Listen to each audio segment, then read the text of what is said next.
Black glass. Black glass. How do you handle it? How do you clean black glass? If you're not fast like me, it's going to be a problem. And I'm fast. So what do when the window's drying up? What tool will allow you to do that?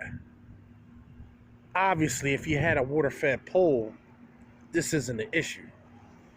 But in a traditional sense,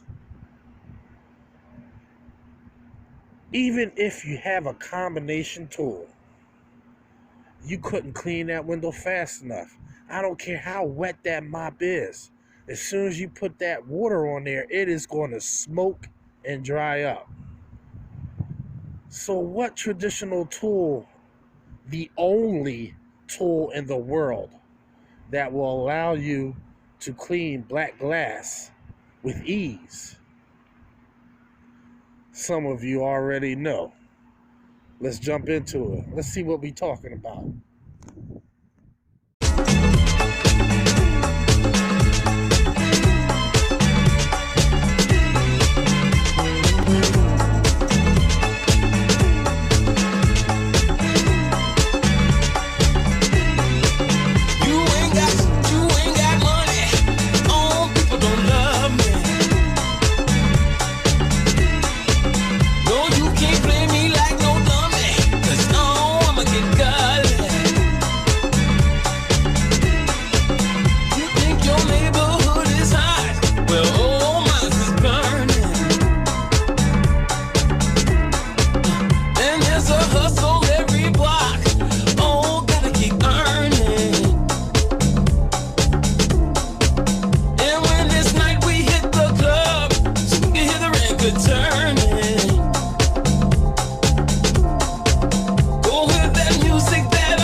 Feeling